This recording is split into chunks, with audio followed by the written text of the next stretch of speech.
ನಮಸ್ಕಾರ ವೀಕ್ಷಕರೇ, SM ಸುದ್ದಿ ಮಿತ್ರ ಚಾನಲ್ಗೆ ಸ್ವಾಗತ ಸುಸ್ವಾಗತ. ಬಾಗಲಕೋಟೆ ಜಿಲ್ಲೆ ಜಮಖಂಡಿ ತಾಲೂಕು ಆಡಳಿತ ಸೌಧದ ಮುಂದೆ ರೈತರ ಪ್ರತಿಭಟನೆ. ಕರ್ನಾಟಕ ರಾಜ್ಯ ಕಬ್ಬು ಬೆಳೆಗಾರರ ಸಂಘ ಹಾಗೂ ಹಸಿರು ಸೇನೆ ನೇತೃತ್ವದಲ್ಲಿ ತಾಲೂಕು ಆಡಳಿತ ಸೌಧದ ಮುಂದೆ ಗೋವಿನ ಜೋಳದ ಖರೀದಿ ಕೇಂದ್ರವನ್ನು ಜಮಖಂಡಿಯಲ್ಲಿ ಸ್ಥಾಪಿಸಲು 27/10/2025 ಮನವಿ ಸಲ್ಲಿಸಿದರೂ ಕೂಡ ರಾಜ್ಯ ಸರ್ಕಾರ ಖರೀದಿ ಕೇಂದ್ರವನ್ನು ಧಾರವಾಡದಲ್ಲಿ ತೆರೆದಿರುವ ಕಾರಣ ನಮ್ಮ ಭಾಗದ ರೈತರು ತೆಗೆದುಕೊಂಡು ಹೋಗಲು ಖರ್ಚು ಹೆಚ್ಚಾಗಿ ಬರುವ ಕಾರಣ ಜಮಖಂಡಿಯಲ್ಲಿ ಖರೀದಿ ಕೇಂದ್ರವನ್ನು ಸ್ಥಾಪಿಸಲು ಹಾಗೂ ಸಕ್ಕರೆ ಕಾರ್ಖಾನೆಗಳ 2021-22ನೇ ಸಾಲಿನ ಬಾಕಿ ಉಳಿದಿರುವ 2ನೇ ಕಂತಿನ ಕಬ್ಬಿನ ಹಣವನ್ನು ಕಾರ್ಖಾನೆಗಳಿಂದ ಪಾವತಿಸಬೇಕೆಂದು ಉಪವಿಭಾಗಾಧಿಕಾರಿಗಳು ಶ್ವೇತಾ ಬಿಡ್ಕರ್ ಮತ್ತು ತಹಶೀಲ್ದಾರ್ ಅನಿಲ್ ಬಡ್ಗೇರ್ ಅವರ ಮುಖಾಂತರ ಮುಖ್ಯಮಂತ್ರಿ ಅವರಿಗೆ ಮನವಿ ಸಲ್ಲಿಸಲಾಯಿತು. ಈ ಸಂದರ್ಭದಲ್ಲಿ ರೈತ ಮುಖಂಡರಾದ ಹನುಮಂತ ಮಗ್ದುಮ್, ಕಲ್ಲಪ್ಪ ಬಿರಾದಾರ್, ಶಿವಪ್ಪ ವಾಲಿ, ಮಲ್ಲಿಕಾರ್ಜುನ್ ಬಿಕ್ಕೇರಿ ಇನ್ನೂ ಹಲವಾರು ರೈತ ಮುಖಂಡರು ಭಾಗಿಯಾಗಿದ್ದರು. ನಿರಂತರ ಸುದ್ದಿಗಾಗಿ ವೀಕ್ಷಿಸಿ SM ಸುದ್ದಿ ಮಿತ್ರ ಜಮಖಂಡಿ. ಖರ್ಚಿಗೆ ಸಾಲಂಗಿಲ್ಲ, ಯಾಕಂದ್ರೆ ನಾವು ಗೋವಿನ ಜೋಳ ಬೆಳಿಬೇಕಾದ್ರೆ ಭಾಳಷ್ಟು ಖರ್ಚತಿ. ಈಗ ಸಾಧಾರಣ ನಾವು ಬಿತ್ತಕ್ಕಿಂತಲೂ ಪೂರ್ವ ಸಿಕ್ಕಾಪಟ್ಟೆ ಖರ್ಚು ಮಾಡಬೇಕು. ಬಿತ್ತುವ ಹೊತ್ತಿನಾಗ ಏನೈತಿ, ಆ ಬಿತ್ತನ್ನು ಟ್ಯಾಕ್ಟರ್ ಕೊಡಬೇಕು, DAP ಗೊಬ್ಬರ, ಬೀಜ, ಈ ರೀತಿ ಮಾಡಿ ಆನಂತರ ಏನೈತಿ ಕಸ ಗೊಬ್ಬರ, ಹುಳದ ಔಷಧ, ಅನೇಕ ಥರ ಖರ್ಚು ಈಗ ಇರೋದರಿಂದ ಅಷ್ಟೇ ಅಲ್ಲ, ಈ ಕಟಾವು ಹಂತನ್ಯಾಗ ಸಿಕ್ಕಾಪಟ್ಟಿ ಖರ್ಚು ಇರೋದರಿಂದ ಈ 16, 17, 18 ಒಟ್ಟ ರೈತರಿಗೆ ಗೋವಿನ ಜೋಳ ಬೆಳೆಯೋದು ರೈತರಿಗೆ ಯಾವೂ ತೇಲಂಗಿಲ್ಲ. ಅದಕ್ಕೆ ಸರ್ಕಾರ ಏನೈತಿ 2400 ಕೇಂದ್ರ ಸರ್ಕಾರ ಬೆಂಬಲ ಬೆಲೆ ಘೋಷಣೆ ಮಾಡೈತಿ. ಆ ಒಂದು ಬೆಂಬಲ ಬೆಲೆ ಘೋಷಣೆ ಮಾಡೈತಿ. ಆದರೆ ಏನೈತಿ, ನಮ್ಮ ಜಮಖಂಡಿಯಾಗ ಖರೀದಿ ಕೇಂದ್ರ ತೆಗೆದಿಲ್ಲ. ನಾವು ಎಲ್ಲಿ ಧಾರವಾಡಕ್ಕೆ ಹೋಗ್ಬೇಕಾಗೈತಿ. ಧಾರವಾಡಕ್ಕೆ ಒಂದು 5 ಕ್ವಿಂಟಲ್ ಒಬ್ಬ ರೈತರಿಂದ 5 ಕ್ವಿಂಟಲ್ ತೊಗೋತೀವಿ ಅಂದ್ರೆ ಅಂತವ್ರ ಆ 5 ಕ್ವಿಂಟಲ್ ಹೆಂಗೆ ತೊಗೋಬೇಕಂದ್ರೆ ಒಂದು ನಮ್ಮ ಕೃಷಿ ಆಫೀಸ್ನ್ಯಾಗ ಒಂದು ಕೃಷಿ ಪಾಸ್ಬುಕ್ ಅಂತ ಕೊಡ್ತಾರೆ ಒಬ್ಬ ರೈತಗೆ. ಅದ್ರಾಗ ಏನೈತಿ ಅದ್ರಾಗ ನಂಬರ್ ಇರ್ತೈತಿ, ಅದು FID ನಂಬರ್. ಆ FID ನಂಬರ್ ಏನೈತಿ, ಅದು ಫ್ರೂಟ್ ಅಂತೇಳಿ ಅದು ತೆಗ್ಸಾಂತ ಫ್ರೂಟ್ ಅಂತೇಳಿ ಒಂದು ಬರುತ್ತೆ. ಆ ಫ್ರೂಟ್ನಾಗ ನಮ್ದು ಗೋವಿನ ಜೋಳ ಅಂತೇಳಿ ಒಂದು ಮೆನ್ಷನ್ ಬರೋದಿತ್ತು. ಅದು ಇದ್ರೆ ಏನೈತಿ, ನಾವು ಯಾವುದಿದು KMF ಆಫೀಸ್ ಜಮಖಂಡಿ ಆಗೈತಿ. ಆ KMF ಆಫೀಸ್ಗೆ 1 kg ಗೋಂಜಾಳ ಸ್ಯಾಂಪಲ್ ಹೋದ ಆ KMF ಅಧಿಕಾರಿಗಳು ಅದನ್ನು ಧಾರವಾಡ ಕಳಿಸ್ತಾರೆ. ಅದರಿಂದ ನಮ್ಗೆ ಏನು ಬರುತ್ತೆ ಅಂದ್ರೆ OTP ಬರೋದಿಲ್ಲ. ಆ OTP ಬಂದ ನಂತರ ನಿಮ್ಮ ಗೊಂಜಾಳ ಏನೈತಿ, ನೀವು ಸಿಲೆಕ್ಟ್ ಆಗ್ಯಾರಿ, ನೀವು 5 ಕ್ವಿಂಟಲ್ ಗೊಂಜಾಳ ಧಾರವಾಡ ತೊಗೊಂಡ್ಬರುತ್ತೆ ಹೇಗಿಂತ ಅವ್ರು ಹೇಳ್ತಾರಂತ. ಈ ರೀತಿ ನಮಗೆ ಅವ್ರು 5 ಕ್ವಿಂಟಲ್ ಗೊಂಜಾಳ ನಾವು ಈ ಜಮಖಂಡಿಯಿಂದ ಧಾರವಾಡಕ್ಕೆ ಹೋದ ನಮ್ಮ ಖರ್ಚಿನಿಂದ ಮಾಡಿದ್ರೆ ನಮ್ಗೆ ಏನು ತಿಳ್ತೈತಿ, ಅದು ಒಂದು 300-400 ರೂಪಾಯಿ ಒಂದು ಕ್ವಿಂಟಲ್ ಖರ್ಚು ಬರ್ತೈತಿ. ಅದು ಏನೊಂದು ಸರ್ಕಾರಿ ಮಾರ್ಕೆಟ್ಗಿಂತ ಒಂದು ಹೆಚ್ಚಿಗೆ ಲಾಭ ಇದು ದರ ಕೊಡ್ತೈತಿ, ಅದು ನಮ್ಮ ಈ ಟ್ರಾನ್ಸ್ಫರ್ಗೆ ಹೋಗಿಬಿಡ್ತೈತಿ. ಅದು ಏನೈತಿ, ಅದರಿಂದ ನಾವು ಅದಕ್ಕೆ ಒಪ್ಪಂಗಿಲ್ಲ. ಆನಂತರ ಈಗ ನಮ್ಮ ಹಾವೇರಿ ಭಾಗದ ರೈತರು ಹೋರಾಟ ಮಾಡಾಕೈತಾರೆ, ಗೊಂಜಾಳ ಬೆಂಬಲ ಬೆಲೆ ಕೊಡ್ರಿ. ನಮ್ಮ ಸರ್ಕಾರ, ಕೇಂದ್ರ ಸರ್ಕಾರ 2400 ಘೋಷಣೆ ಮಾಡೈತಿ, ಪ್ಲಸ್ ರಾಜ್ಯ ಸರ್ಕಾರ ಒಂದು 600 ಹಾಕಿ ಕೊಡ್ರಿ ಅಂತೇಳಿ ಒಂದು ಹೋರಾಟ ಮಾಡಿದ್ದೆ. ಆ 600 ಅವರ ಸರ್ಕಾರದ ರೊಕ್ಕಲಾರ್ಕ 2400 ಕೊಡ್ತೀವಿ ಅಂದ್ರೆ, ಆ 2400 ಒಳಗೆ ಒಂದು ರೈತನಿಂದ 20 ಕ್ವಿಂಟಲ್ ಅಟಕ್ ತೊಗೋತೀವಿ ಅಂದ್ರೆ ಆ 20 ಕ್ವಿಂಟಲ್ ಒಂದು ಆದೇಶ ಹೊಡಿಸಿದ್ರೆ ಆ ಆದೇಶ ಪ್ರತಿಯನ್ನು ನಮ್ಮ ಧಾರವಾಡದ ಒಂದು ಇದು ಹಾವೇರಿ ಭಾಗದ ಹೋರಾಟಗಾರರು ಅದನ್ನು ಪ್ರತಿಯನ್ನು ಸುಟ್ಟು ಹಾಕಿದ್ರೆ. ಆನಂತರ 8ನೇ ತಾರೀಕು ಏನೈತಿ, ಒಂದು ರಾಜ್ಯ ಹೆದ್ದಾರಿ ತಡೆದ, ರಾಷ್ಟ್ರೀಯ ಹೆದ್ದಾರಿ ತಡೆದ ಒಂದು ಪ್ರತಿಭಟನೆ ಮಾಡ್ತೀವಿ ಅನ್ನುವಂಥ ಒಂದು ಘೋಷಣೆ ಮಾಡಿದಾಗ ಆ ಒಂದು ಸರ್ಕಾರ ಆ ಒಂದು ಇದಕ್ಕೆ ಮನದ 2400 ತೊಗೋತೀವಿ, ಒಂದು 50 ಕ್ವಿಂಟಲ್ ಮಟ್ಟ ತೊಗೋತೀವಿ ಅನ್ನುವಂಥ ಒಂದು ಆದೇಶ ಕೊಟ್ಟಾಗ ಆನಂತರ ಏನೈತಿ, ನಮ್ಮ ರೈತರು ಆದರೆ ಏನೈತಿ, ನಮ್ಮ ಇಡೀ ನಮ್ಮ ಕರ್ನಾಟಕ ರಾಜ್ಯದಾಗ ಎಲ್ಲೆಲ್ಲಿ ಗೊಂಜಾಳ ಬೆಳೀತಾರಲ್ಲ ಎಲ್ಲ ತಾಲೂಕಾ ಕೇಂದ್ರದಾಗ ಈ ಬೆಂಬಲ ಬೆಲೆ ಕೇಂದ್ರವನ್ನು ತೆಗಿಬೇಕು ಅನ್ನುವಂಥ ಒಂದು ಆ ಹೋರಾಟಗಾರರ ಬೇಡಿಕೆ ಇಟ್ಟಾರ. ಆದರೂ ನಾವು ಕೆಲವೊಂದು ನಮ್ಗೆ ಸರಿಯಾಗಿ ಒಂದು ಆದೇಶ ಪತ್ರ ಬೈತ ಅಂದ್ರೆ ಸರಿಯಾಗಿ ಇದು ಮಾಡಿದ್ದಿಲ್ಲ. ಅದಕ್ಕೇನೈತಿ, ನಮ್ಮ ಭಾಗದ ಈ ಜಮಖಂಡಿ ಭಾಗ ಹಾಗೂ ರೊಕ್ಕೈಬರಟ್ಟಿ ತಾಲೂಕಿನ ಗೊಂಜಾಳ ಬೆಳೆದಂಥ ರೈತರಿಗೆ ಅನುಕೂಲ ಆಗಬೇಕಾದ್ರೆ ಈ ಜಮಖಂಡಿಯಲ್ಲಿ APMC ಆಗ ಒಂದು ಖರೀದಿ ಕೇಂದ್ರ ತೆಗಿಬೇಕು. ಆ ತೆಗಿಲಿಕ್ಕೆ ಏನೈತಿ, ನಾವು ಮತ್ತೆ ಹೋರಾಟ ಮಾಡುವಂಥ ಹೆಸರಿಗೆ ಕೊಟ್ಟರೆ ಈಗ ನಮಗೆ ಖರೀದಿ ಕೇಂದ್ರ ತೆಗಿಬೇಕು. ಈಗಾಗಲೇ ಗೊಂಜಾಳ ಬೆಳೆದ ಇಟ್ಕೊಂಡು ಕೂತ ರೈತರು ಭಾಳ ಸಾಧ್ಯ. ಈಗ ಅವರು ಗೊಂಜಾಳ ಹೇಳಿದ್ದು ಇಲ್ಲಿ ಕಡೆ ಐತಿ, ಇಲ್ಲಿ ಕಡ್ದ ನುಕ್ಸಾನ ಮಾಡಾಕತ್ತಾವು, ಅನೇಕ ತೊಂದರೆಗಳಿರ್ತಾವೆ, ಇಟ್ಕೊಳ್ಳೋಕೆ ಜಾಗ ಇರೋಂಗಿಲ್ಲ. ರೈತರಿಗೆ ಭಾಳಷ್ಟು ತೊಂದರೆ ಇರುವುದರಿಂದ ಖರೀದಿ ಕೇಂದ್ರವನ್ನು ತತ್ಕ್ಷಣ ಜಮಖಂಡಿಯಲ್ಲಿ ತೆಗಿಬೇಕನ್ನುವಂಥ ಒತ್ತಾಯವನ್ನು ನಮ್ಮ ಎಲ್ಲ ಒಂದು ಗೊಂಜಾಳ ಬೆಳೆಗಾರರು ಹಾಗೂ ರೈತ ಮುಖಂಡರಿಂದ ಸರ್ಕಾರಕ್ಕೆ ಯಶೋರ ಮುಖಾಂತರ ಮುಖ್ಯಮಂತ್ರಿಗೆ ಒತ್ತಾಯವನ್ನು ಪಡಿಸುತ್ತಾ, ಅಷ್ಟೇ ಅಲ್ಲದೆ ಈಗ ಒಂದು ಕಬ್ಬಿನ ದರ ಇದು ಹಿಂದಿನ ಹರಿ ಬಾಕಿ ಆದಂಥ ಒಂದು 2021-22ನೇ ಸಾಲಿನಾಗಿದ್ದು 62 ರೂಪಾಯಿ ಅನ್ನೋದು ಬಾಕಿ ಕೊಡುವ ವಿಷಯ. ಈಗ 62 ರೂಪಾಯಿ ಯಾರ್ಯಾರು ಕೊಟ್ಟಾರೋ ಅವ್ರದ್ದೇನು ಕೇಳಂಗಿಲ್ಲ. ಯಾರ್ಯಾರ ನಮ್ಮ ಬಾಗಲಕೋಟೆ ಜಿಲ್ಲಾದ ಯಾವ ಕಾರ್ಖಾನೆಗಳು ಕೊಟ್ಟಿಲ್ಲ ಆಗ ಆ ಕೊಡಲಾರ್ದಂಥ ಕಾರ್ಖಾನೆ ಮಾಲಕರು ನಮ್ಮ ಈ 62 ರೂಪಾಯಿ ಅದನ್ನು ಕೊಡಬೇಕು. ಈಗ ನಮ್ಮ ಎ ಸಿ ಅವರ ಮನವಿ ಕೊಟ್ಟಿಲ್ಲ ಆ ವಿಷಯ.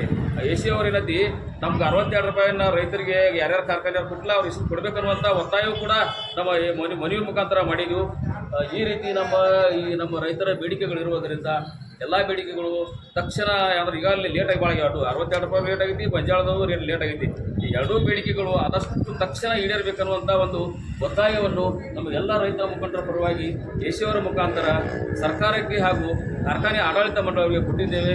ಈ ಒಂದು ಮನವಿ ಕೊಡುವಂಥ ಕಾರ್ಯಕ್ರಮಕ್ಕೆ ಆಗಮಿಸಿ ಒಂದು ಸಹಕರಿಸಿದಂಥ ನಮ್ಮ ರೈತ ಮುಖಂಡರಿಗೂ, ಮಾಧ್ಯಮ ಮಿತ್ರರಿಗೂ, ಪೊಲೀಸ್ ಅಧಿಕಾರಿಗಳಿಗೂ, ತಾಲೂಕು ಆಡಳಿತ ಎ.ಸಿ ಅಧಿಕಾರಿಗಳಿಗೂ ಕೂಡ ನಮಸ್ಕರಿಸಿ ನನ್ನ 2 ಮಾತನ್ನು ಮುಗಿಸುತ್ತೇನೆ.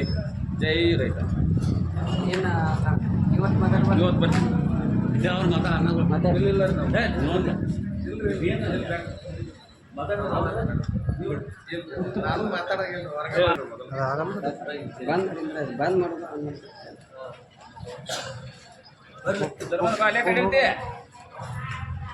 ಫೋನ್ಯಾಗ ಮಾತಾಡ್ತಿಲ್ಲ ಬರೇ ಒಂದು ನಿಮಿಷ ಮಾತಾಡ. ಕರ್ನಾಟಕ ರಾಜ್ಯ ರೈತ ಸಂಘಕ್ಕೆ ಜಯವಾಗಲಿ. ಬೇಕೇ ಬೇಕು, ನ್ಯಾಯ ಬೇಕು, ಬೇಕೇ ಬೇಕು, ನ್ಯಾಯ ಬೇಕು. ಇಲ್ಲಿವರೆಗೆ ಹೋರಾಟ. ಹೋರಾಟ. ಕರ್ನಾಟಕ ರಾಜ್ಯ ರೈತ ಸಂಘ ಹಾಗೂ ಕಬ್ಬು ಬೆಳೆಗಾರ ಸಂಘ ಜಮಖಂಡಿ ನಮ್ಮ 2021 ಬಾಕಿ ಬಿಲ್ಲನ್ನು ಯಾವ ಕಾರ್ಖಾನೆ ಕೆಲವೊಂದು ಕಾರ್ಖಾನೆ ಬಂದಾವು, ಕೆಲವೊಂದು ಕಾರ್ಖಾನೆ ಬಂದಿಲ್ಲ ರೀ. ಆಗ ಈಗ 25-26 ಸಾಲಿನ ಯಾರು ಬಿಲ್ಲನ್ನು ಬಿಟ್ಟಿಲ್ಲ. ಅದಕ್ಕೆ ಜಲ್ದಿ ಎಲ್ಲ ಡಿ.ಸಿ ಮುಖಾಂತರ ಎ.ಸಿ ಮುಖಾಂತರ ಮನವಿ ಅಂತ ಬರ್ತಿದ್ದೀವಿ ರೀ. ಎಲ್ಲರೂ ಒಂದು ಜಲ್ದಿ ಬಿಡಬೇಕಂತೇಳಿ ವಿನಂತಿ ಮಾಡ್ಕೊತೀವಿ. ಆ ಕಾರಣಕ್ಕಾಗಿ ಮತ್ತು ಗೊಂಜಾಳ ರೇಟ್ ರೀ, ಗೊಂಜಾಳ ಏನು 5 ಕ್ವಿಂಟಲ್ ಅಂತಾರಲ್ಲ, ಪ್ರತಿ ಹಳ್ಳಿಯಿಂದ ಹೋಗ್ಬೇಕಾದ್ರೆ ಅಲ್ಲಿ ಧಾರವಾಡಕ್ಕೆ ಹೋಗ್ಬೇಕಾದ್ರೆ ಪ್ರತಿ ಒಂದು ಕ್ವಿಂಟಲ್ಗೆ 500 ರೂಪಾಯಿ ಖರ್ಚು ಬರೋದ್ರಿ.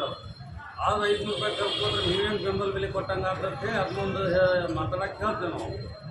ಸರ್ಕಾರ ಒಂದು ಕ್ವಿಂಟಲ್ಗೆ 2400 ಅಂದ್ರೆ ಏನು ಕೇಳಂಗಿಲ್ಲ. ಅದು ನಾವು ಜಮಖಂಡಿಯಿಂದ ಹೋಗ್ಬೇಕಾದ್ರೆ ಒಂದು ಚೀಲಿಗೆ 400-500 ರೂಪಾಯಿ ಖರ್ಚು ಐತ್ರಿ. ಅದು ಅದಕ್ಕೆ ಏನೈತಿ ಇಲ್ಲೇ ನಮ್ಮ ಜಮಖಂಡಿ ತಾಲೂಕಾದ್ರೆ ಚಾಲು ಆಗ್ಬೇಕಂತೇಳಿ ಕೇಂದ್ರ ತೆಗಿಬೇಕಂತೇಳಿ ವಿನಂತಿ ಮಾಡ್ತೀವಿ.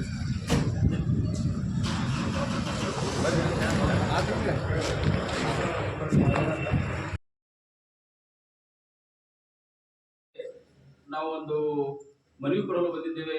ಕಾರಣ ಈ ಒಂದು ಮನವಿ ಕೊಡಲು ಬಂದಂಥ ನಮ್ಮ ಯಾವತ್ತೂ ರೈತ ಸಂಘದ ಮುಖಂಡರೇ, ಯಶಸ್ವಿ ಮೇಡಮ್ರೇ, ಮಾಧ್ಯಮ ಮಿತ್ರರೇ, ಪೊಲೀಸ್ ಅಧಿಕಾರಿಗಳೇ, ಇವತ್ತು ನಾವು ಒಂದು ಮನವಿ ಕೊಡಲು ಉದ್ದೇಶ ಗೋವಿನ ಜೋಳದ ಬೆಲೆ ಒಂದು ಕುಸಿದಿದ್ದರಿಂದ ರೈತರಿಗೆ ಅದು ನುಕ್ಸಾನ ಆಗೋದ್ರಿಂದ ಈ ಗೋವಿನ ಜೋಳದ ಬೆಲೆ ಬೆಂಬಲ ಬೆಲೆಯಾಗಿ ಜಮಖಂಡಿಗೆ ಒಂದು ಖರೀದಿ ಕೇಂದ್ರವನ್ನು ತೆರೆಯಬೇಕು ಅನ್ನುವಂಥ ಒಂದು ಬೇಡಿಕೆ ಮನವಿ ಇಟ್ಕೊಂಡು ನಾವಿಲ್ಲಿ ಮನವಿ ಕೊಡಕ್ಕೆ ಬಂದ್ವಿ. ಬೇಡಿಕೆ ಇಟ್ಕೊಂಡು ಮೊದಲು ಏನಂತಿ ಈ ಬೆಂಬಲ ಬೆಲೆಗೆ ಒಬ್ಬ ರೈತರಿಂದ 5 ಕ್ವಿಂಟಲ್ ಮಾತ್ರ ಖರೀದಿ ಮಾಡ್ತೀವಿ ಅಂತ ಸರ್ಕಾರ ಹೇಳಿತು. ಆ ಒಂದು 5 ಕ್ವಿಂಟಲ್ ಎಲ್ಲಿ ಖರೀದಿ ಮಾಡಬೇಕು? ಅದು ಧಾರವಾಡ ಖರೀದಿ ಮಾಡಬೇಕು. ಅದು KMF-ನ್ಯಾಗ 1 kg ನಾವು ಗೊಂಜಾಳ ಸ್ಯಾಂಪಲ್ ಕಳಿಸಿ, ಆ ಗೊಂಜಾಳ ಸ್ಯಾಂಪಲ್ ಕಳಿಸೋಕ್ಕಿಂತ ಪೂರ್ವದಾಗ ಒಂದು ಕೃಷಿ ಆಫೀಸ್ನ್ಯಾಗ ಒಂದು ಪಾಸ್ಬುಕ್ ಕೊಟ್ಟಿರ್ತಾರೆ. ನಮ್ದು ಅದ್ರಾಗ ಏನಂತ FID ಚೆಕ್ ಮಾಡಿ ಅಪ್ರೂವ್ಡ್ ಅಂತ ಹೇಳಿ ಇದು ಬರೋದು. ಅಪ್ರೂವ್ಡ್ದಾಗ ಏನಂತ ನಮ್ಗೆ ಗೊಂಜಾಳ ಕಡೆ ಮೆನ್ಷನ್ ಆಗಿರ್ಬೇಕು. ಇದ್ದವ್ರಿಗೆ ಮಾತ್ರ ಅದು 5 ಕ್ವಿಂಟಲ್ ತಗೋತಾರಂತ. ಅದು ಏನಂತ 1 ಕಿಲೋ 5 ಕಿಲೋ ಶಾಂಪಲ್ ಕಳಿಸಿ 1 ಕಿಲೋ ಶಾಂಪಲ್ ಕಳಿಸಿ ಅದು ಧಾರವಾಡ ಕಳಿಸಿ ಅದೊಂದು ಇದು ಬರೋದಿರ್ತಾರೆ, ಯಾವುದು ಮೆಸೇಜ್. ಆ ಮೆಸೇಜ್ ಬಂದಾಗ ಇಂಥ ದಿವಸ ನೀವು ತಗೊಂಡ್ ಬರೀ ಹೇಳ್ದೈತಂತ. ಅದ್ರಾಗ ಏನಂತ 5 ಕ್ವಿಂಟಲ್ ನಮ್ಗೆ ಕೋರ್ಟ್ ಆಗಂಗಿಲ್ಲ ಅಲ್ಲಿ ಒಯ್ಯಾಕ. ಅದೊಂದು ಸಾಧಾರಣ ಒಂದು 50 ಕ್ವಿಂಟಲ್ ಒಬ್ಬ ರೈತರಿಂದ ಒಂದು 50 ಕ್ವಿಂಟಲ್ ನಾವು ಖರೀದಿ ಮಾಡ್ಬೇಕು ಅನ್ನುವಂಥ ಒಂದು ಬೇಡಿಕೆ ಇರೋದು. ಈಗಾಗಲೇ ಏನಂತಿ ನಮ್ಮ ನಿನ್ನೆ ಯಾವ್ದು ಹಾವೇರಿ ವಿಭಾಗದ ರೈತರು ಹೋರಾಟ ಮಾಡ್ಯಾರು. ಅವ್ರಿಗೆ ಏನಂತಿ ಒಂದು 5 ಕ್ವಿಂಟಲ್ ಹೇಳಕ್ಕೆ ಅದಕ್ಕೆ ಒಪ್ಪಲಿಲ್ಲ. 20 ಕ್ವಿಂಟಲ್ ಒಬ್ಬ ರೈತರಿಂದ ಖರೀದಿ ಮಾಡ್ತೀವಿ ಅಂದ್ರು ಅದಕ್ಕೂ ಒಪ್ಪಲಿಲ್ಲ. ಅವು ಒಂದು ಆದೇಶ ಪ್ರತಿಯೊಂದು ಸುಟ್ಟು ಹಾಕ್ಯಾರ. ಅದಕ್ಕೆ ಈಗ ಒಂದು 8ನೇ ತಾರೀಕು ಇವತ್ತು ಒಂದು ರಾಷ್ಟ್ರೀಯ ಹೆದ್ದಾರಿ ಬಂದ್ ಮಾಡ್ತಂದಾಗ ನಮ್ಮ ಕರ್ನಾಟಕ ಸರ್ಕಾರ ಎಚ್ಚೆತ್ತುಕೊಂಡ ಒಬ್ಬ ರೈತರಿಂದ 50 ಕ್ವಿಂಟಲ್ ಖರೀದಿ ಮಾಡ್ತೀವಿ ಅಂತ ಒಪ್ಕೊಂಡಾರ. ಆ ಹಾವೇರಿ ರೈತರು ಏನಂದಾರು, ನಮ್ಮ ಕರ್ನಾಟಕ ರಾಜ್ಯದಾಗ ಎಲ್ಲಾ ತಾಲೂಕಾ ಕೇಂದ್ರದಾಗ ಈ ನಮ್ಮ ಖರೀದಿ ಕೇಂದ್ರವನ್ನು ತೆಗಿರಿ ಅಂತ ಹೇಳಿ ಒಂದು ಬೇಡಿಕೆ ಇಟ್ಟಾರು. ಆ ಒಂದು ನಮ್ಗೆ ಆದೇಶ ಪತ್ರ ಬಂದೈತಿ. ಇದು ಎಲ್ಲಾ ತಾಲೂಕಾ ಕೇಂದ್ರದಾಗ ಸರಿಯಾಗಿ ನಮ್ಗೆ ಮಾಹಿತಿ ಸಿಕ್ಕಿಲ್ಲ. ಅದರ ಸಲುವಾಗಿ ನಾವು ಖರೀದಿ ಕೇಂದ್ರವನ್ನ ಜಂಪನ್ಗೆ ಗೊಂಜಾಳ ಖರೀದಿ ಕೇಂದ್ರ ಜಂಪನಿ ತೆಗಿರಿ ಅನ್ನುವಂತ ಒಂದು ಬೇಡಿಕೆ ಇಟ್ಟು ಅಷ್ಟೇ ಅಲ್ಲದೆ ಇದೊಂದು ತೆಗಿಬೇಕನ್ನುವಂತ ಒಂದು ಒತ್ತಾಯ ಮಾಡುತ್ತಾ 2021-22 ಸಾಲಿನ ಬಾಗಲಕೋಟೆ ಜಿಲ್ಲೆಯಲ್ಲಿನ ಒಂದು 62 ರೂಪಾಯಿ ಬಾಕಿ ಕೊಡಬೇಕಾಗಿತ್ತು. ಕೆಲವೊಂದು ಸಕ್ಕರೆ ಕಾರ್ಖಾನೆಗಳು ಕೊಡ್ತಾವು, ಇನ್ನೊಂದು ಕೆಲವೊಂದು ಸಕ್ಕರೆ ಕಾರ್ಖಾನೆಗಳು ಕೊಟ್ಟಿಲ್ಲ. ಕೊಡಲಾರದಂತ ಸಕ್ಕರೆ ಕಾರ್ಖಾನೆಗಳು ಆದಷ್ಟು ಬೇಗ ಒಂದು 62 ರೂಪಾಯಿಯನ್ನು ಒಂದು ರೈತರಿಗೆ ಕೊಡಬೇಕನ್ನುವಂತ ಒಂದು ಒತ್ತಾಯ ಕೂಡ ಮಾಡುತ್ತಾ ಈ ರೀತಿ ನಮ್ಮ ರೈತರ ಬೇಡಿಕೆಗಳು ಇರುವುದರಿಂದ ಆದಷ್ಟು ಶೀಘ್ರ ಈಗ ಏನಂತ ಗೊಂಜಾಳ ಈಗಾಗಲೇ ಗೊಂಜಾಳ ರೈತರು ಬೆಳೆದ ಬಹಳ ಸಾಧ್ಯ ಇಟ್ಕೊಂಡ್ ಕೂತಾರ, ಅವು ಇಲ್ಲಿ ಕಡೆ ಆಗ್ತಾವ. ಇನ್ನ ಲೇಟ್ ಮಾಡಿರಂದ್ರ ಇವೆಲ್ಲ ಅಲ್ಲೇ ನಾಶ ಹೋಗ್ತಾವ. ಅದ್ರ ಸಲುವಾಗಿ ತಕ್ಷಣ ಬಟ್ ಜಂಪಂಡಿಯಲ್ಲಿ ಖರೀದಿ ಕೇಂದ್ರವನ್ನು ತೆಗಿಬೇಕು ಬೆಂಬಲ ಬೆಲೆಯಾಗಿ. ಅಷ್ಟೇ ಅಲ್ಲದೆ ಇದು 62 ರೂಪಾಯಿ ಆಗ್ಲಿ ಅವು ಬಹಳ ಹಂಗ ಮನಿ ಕೊಡ್ಕೊಂತ ಬಂದಿದ್ವಿ ನಾವು. ಮನಿ ಕೊಟ್ಟದ್ದು ಏನು ದಂಡವಲ್ಲ. ತಕ್ಷಣ ಮತ್ತ ಈ 62 ರೂಪಾಯಿ ಯಾರ್ಯಾರು ಕೊಟ್ಟಿಲ್ಲ ಯಾಕೆ ಕಾರ್ಖಾನೆಯವರು ಅದನ್ನ ಕೊಡಿಸುವಂತ ವ್ಯವಸ್ಥೆ ಆಗುತ್ತೆ ಅನ್ನುವಂತ ಒಂದು ಒತ್ತಾಯವನ್ನು ಮಾಡುತ್ತಾ ಈ ಒಂದು ಮನವಿ ಕೊಡುವಂತ ಕಾರ್ಯಕ್ರಮಕ್ಕೆ ಆಗಮಿಸಿದ ನಮ್ಮ ಯಾವತ್ತೂ ಜಂಪಡಿ ತಾಲೂಕಿನ ರೈತ ಮುಖಂಡರಿಗೂ, AC ಮೇಡಮ್ ಅವರಿಗೂ, ಪೊಲೀಸ್ ಅಧಿಕಾರಿಗಳಿಗೂ, ಮಾಧ್ಯಮ ಮಿತ್ರರಿಗೂ ನಮಸ್ಕರಿಸಿ ನಾನು ಮಾತು ಮುಗಿಸುತ್ತಾ ಈ ಮನವಿಯನ್ನು ಬರ್ರಿ